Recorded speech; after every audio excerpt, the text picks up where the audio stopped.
రాష్ట్రంలో విద్యా వ్యవస్థని సర్వనాశనం చేసి విద్యార్థులను వారి తల్లిదండ్రులను కూటమి ప్రభుత్వం దగా చేస్తుందని, దీనికి నైతిక బాధ్యత వహిస్తూ విద్యాశాఖ మంత్రి నారా లోకేష్ రాజీనామా చేయాల్సిందేనని YSRCP Pithapuram incharge party PSC సభ్యులు వంగ గీతా విశ్వనాథ్ అన్నారు. మంత్రి నారా లోకేష్ రాజీనామా విద్యార్థులకు ఫీజు రీయింబర్స్మెంట్ బకాయిలు విడుదల, యువతకు నిరుద్యోగ వృత్తి హామీ అమలు డిమాండ్ చేస్తూ ఏపీ జన్ జీవార్ పేరుతో చేపట్టబోయే కార్యక్రమాలకు సంబంధించి పిఠాపురం పట్టణంలోని ఫంక్షన్ హాల్లో సమావేశాన్ని నిర్వహించారు.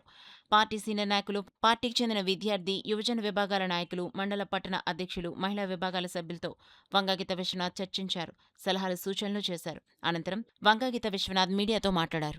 కొత్త జీవాలు తెచ్చి నార్మల్ జీవాలను ఇవ్వటం అనేది చాలా దారుణమైన విషయం. విద్యార్థుల జీవితాలతో, వారి తల్లిదండ్రుల జీవితాలతో, పేదల కుటుంబాల భవిష్యత్తుతో ఈ ప్రభుత్వం ఆడుకుంటా ఉంది. అందుచేతనే దీన్ని గ్రామ గ్రామాన తీసుకువెళ్ళాలి, దీని మీద ఒక ఉద్యమం చేపట్టాలి, విద్యార్థుల తరఫున నిలబడాలి అని చెప్పి మరి వైఎస్ఆర్సీపీ అధ్యక్షులు గౌరవనీయులు జగన్మోహన్ రెడ్డి గారు ఒక పిలుపుని ఇవ్వడం జరిగింది. ఆ సందర్భంగా ఈరోజు ఈ సమావేశాన్ని ఏర్పాటు చేసుకోవడం జరిగింది.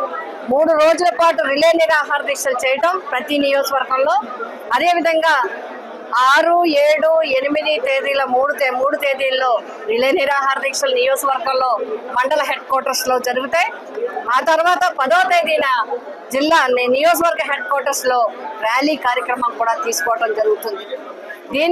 ఇది విధానం చూసినట్లయితే, మరి ఇప్పటి వరకు చూసుకున్నట్లయితే ఎన్నికల్లో ఎన్నో వాగ్దానాలు ఇచ్చి ప్రభుత్వంలోకి వచ్చిన తర్వాత మొత్తంగా మరిచి సూపర్ 6 కాదు, సూపర్ మోసం చేయడం జరిగింది తల్లిదండ్రులని, ముఖ్యంగా విద్యార్థుల్ని. మొదటి సంవత్సరం తల్లికి వందనం లేనే లేదు, 2వ సంవత్సరం మీరు సంఖ్య తగ్గించేశారు, ఇప్పుడు ఇచ్చిందైతే ఇంకా సంఖ్యకి సంబంధమే లేదు. అదేవిధంగా నిరుద్యోగ భృతి అయితే అసలు 2 సంవత్సరాలు పూర్తయిపోయింది, ఒక్క నిరుద్యోగి కూడా ఇప్పుడు ఏమి ఇవ్వని పరిస్థితిలో ఉన్నాయి. కాబట్టి ఈ ప్రభుత్వం పూర్తిగా విద్యా వ్యవస్థను నడపడంలో కానీ, సంక్షేమ పథకాలు ఇవ్వడంలో కానీ పూర్తిగా ఫెయిల్ అయ్యింది. అందుకే డిఎస్సి ఏదైతే అవకతవకలు జరిగినాయో, అన్యాయం జరిగిందో, దీనికి నైతిక బాధ్యత వహించి విద్యాశాఖ మంత్రి రాజీనామా చేయాలి. ఆంధ్రప్రదేశ్ విద్యాశాఖ మంత్రి గారు రాజీనామా తక్షణం చేయాలి. దీని మీద సిబిఐ ఎంక్వైరీ వేయించాలి. అంతేకాకుండా ఫీజు రీయింబర్స్మెంట్ తప్పనిసరిగా వెంటనే ఇవ్వాలి. నిరుద్యోగ వృత్తి అందరికీ తక్షణం అందించాలి. ఈ 2 సంవత్సరాలకి అందించాల్సిన అవసరం ఉంది.